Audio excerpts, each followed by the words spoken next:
All right, welcome back to Lean Brothers. We're excited today to show you our new Homag Drillteq D-510. We've had this for a little while. We've been testing it, playing with it, trying new things. We're using it every day in production now. So we wanted to kind of do a little bit of a tour of the machine. We'll have a few clips right here that shows you a job that we worked on doing slats in it. We're drilling some dowels in them and then inserted them onto a big slat wall. So we'll show you that here as I'm talking.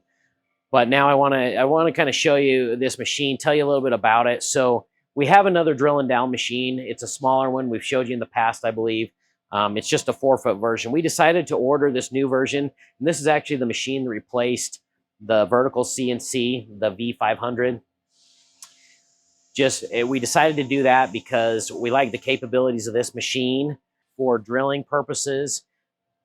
And where we bought the 5-axis CNC, we're able to do a lot of the stuff on that 5-axis that we could do on the vertical. And so we decided by having this machine, it would open up a few new possibilities for some things. And also with the 8-foot bed instead of the 4-foot bed on some of our custom parts, we're able to drill the whole thing instead of break programs into two different programs, which cause bottlenecks out in the shop. So we ordered this thing with a couple of features on it that I really like. One of the things that we're starting to order on every one of our machines is air conditioning in the electrical cabinet. And some people might think, why do you do that? It doesn't get crazy hot here. It gets a little warm during the summer, but yes, we do it to keep the electronics cool. But one of the bigger reasons that we put air conditioning in the cabinets is to keep the dust out. With the air conditioning in the cabinets, it's a sealed cabinet, and you keep most of the dust out of the electrical cabinets, which makes them last longer. So anyway, that's one of the features we did. The other one, we're going to show you that right now. The other big feature we added to this machine is a laser measuring system. So this machine will come, it'll measure your parts, and then it can adjust the program based on how long that part is. So that's a really exciting feature that we're going to use, whether you're doing parametric programming or the program I'm going to show you today is for hinge boring. We do a lot of doors that are a little bit bigger. Most of our hinges are 4 inches on center from either side, so we can drill them on a standard hinge bore machine, and we do a lot of times. But when we end up with a bigger door that has 3 hinges or 4 hinges, this will go in and bore them and space them perfectly so they match right up with our cabinet boxes. So, and there's some other things we do. We can, let's say we have, a bottom, a top that has a dado in it that gets damaged or something. And all we need to do is put a dado in it rather than put it back on the big CNCs to cut. We can hurry and cut it on the beam saw, put it in here. This machine actually has 2 router spindles, one in X and one in Y. And so you can use those spindles to put dados in, put router bits in, be able to do some of the things you want.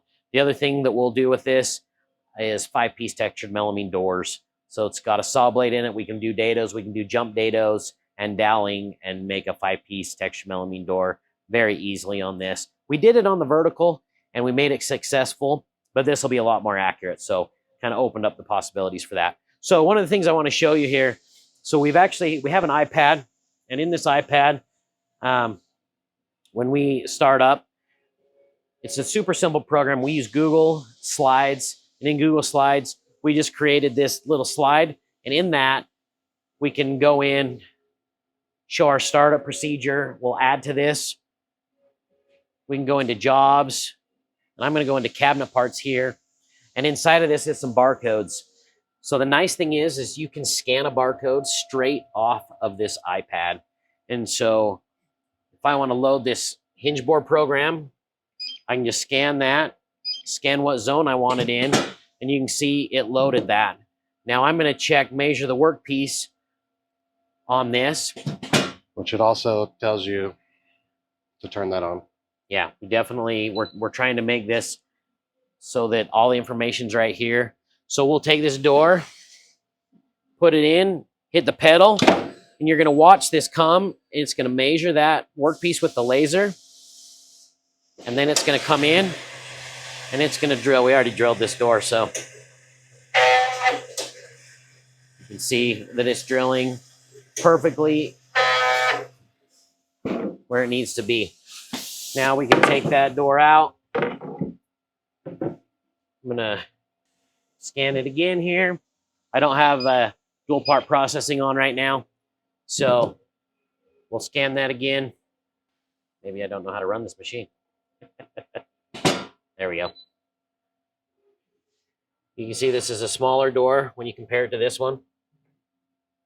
We're going to come in here. It's going to go in, measure the door. And we've written the program so that these hinges are 4 inches from the edge. I didn't turn the dust collector on, so sorry, it's a little messy. So, done on that.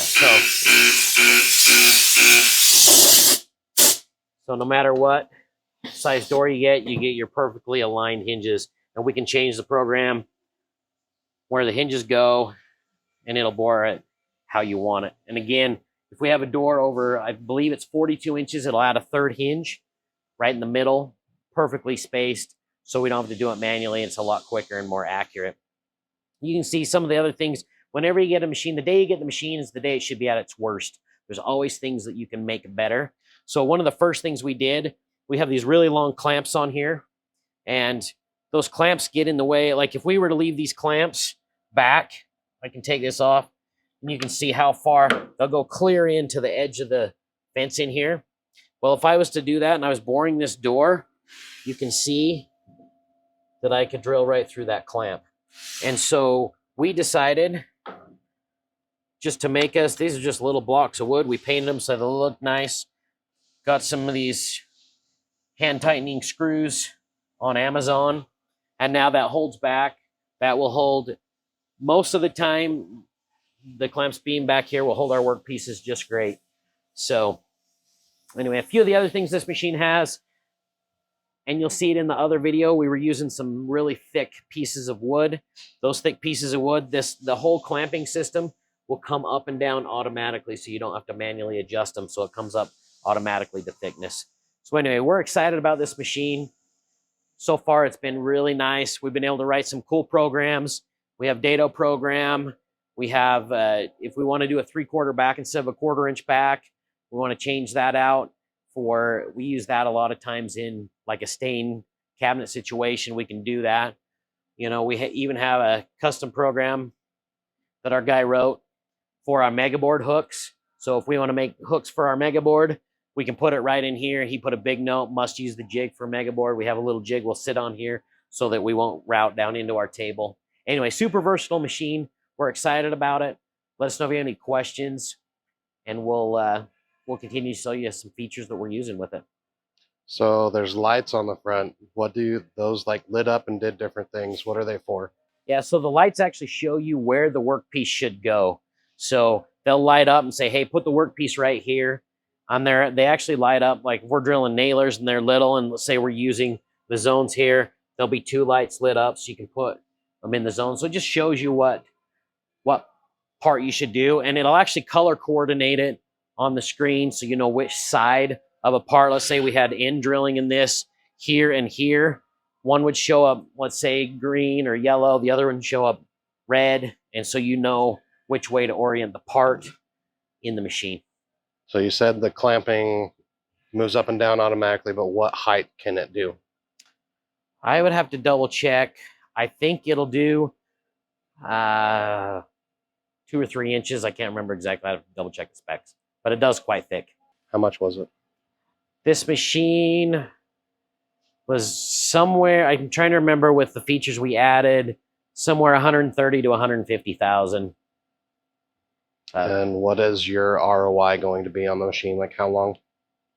This machine's a little different calculating ROI versus like a CNC or something, because this is really, this is a machine to help with processing of parts.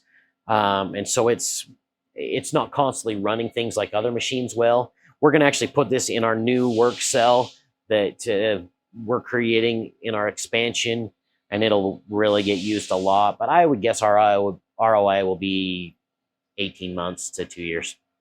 Well, let us know if there's any questions. Thanks for watching. We'll see you next time.